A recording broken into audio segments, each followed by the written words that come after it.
دیکھو تو صحیح ذرا خود کو، کیا بن گئے ہو، کیسے جی رہے ہو۔ یہ تم نہیں ہو سکتے، تم یہ انسان نہیں بننا چاہتے تھے جو آج تم ہو۔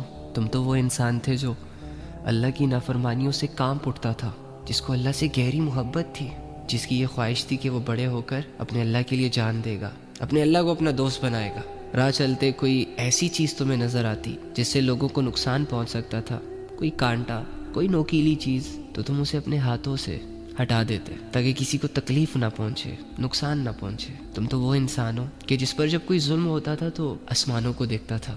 ہاں میں جانتا ہوں اس وقت اللہ کی پہچان نہیں تھی تمہیں، لیکن پھر بھی تم آسمان کو دیکھ کر یہ سمجھتے تھے کہ میرا ایک رب ہے جو مجھے دیکھ رہا ہے، جسے پتہ ہے کہ مجھ پہ ظلم ہوا ہے۔ یاد کرو وہ دن جب تم اللہ کا نام پڑھ کے سوتے تھے، اللہ کا نام پڑھ کے اٹھتے تھے، کہ جو اللہ کے نام پہ جھوٹ کو بھی سچ مان لیتا تھا۔ جب کوئی کہتا کہ مجھے اللہ کی قسم ہے میں نے ایسا نہیں کیا، تو تمہارا سارا غصہ ٹھنڈا ہو جاتا تھا۔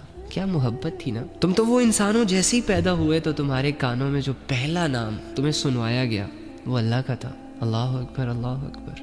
لیکن آج دیکھو اپنی حالت، غور کرو خود پہ، کیا بن چکے ہو، کیا ہو گیا تمہیں؟ کیا وہ اللہ صرف بچپن میں ہی تمہارا اللہ تھا؟ کیا آج اس اللہ کی ضرورت نہیں ہے تمہیں؟ رہ لو گے اس کے بغیر؟ جی لو گے اس کے بغیر؟ نہیں۔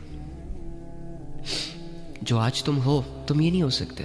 خود ہی سوچ لو، ہاں بچپن میں جو انسان جب کسی راستے سے گزرتا اور اسے کوئی ایسا کانٹا یا کوئی نقصان دینے والی چیز نظر آتی تو وہ اس نیت سے اٹھا لیتا کہ کسی اور کو نقصان نہ پہنچے۔ اور آج جوانی کے ایام میں وہی انسان لوگوں کو دھوکے دے کر، لوگوں پہ ظلم کر کے، لوگوں سے جھوٹ بول کے، لوگوں کے دل توڑ کے، لوگوں کو ذہنی مریض بنا کے، لوگوں کو الجھا کے کیسے رہ سکتا ہے؟ وہ انسان یہ سب کیسے کر سکتا ہے؟ وہ نوجوان جب اسے سمجھ نہیں تھی بچپن میں اللہ اکبر کی صداؤں پہ جو مسجد کی طرف بھاگتا تھا، آج وہ جوان ہونے کے بعد، اس کی سوچ اور سمجھ بحال ہونے کے بعد کیسے اپنے رب کی آواز پر اس کے گھر نہیں جا سکتا؟ یہ تم نہیں ہو بڑی۔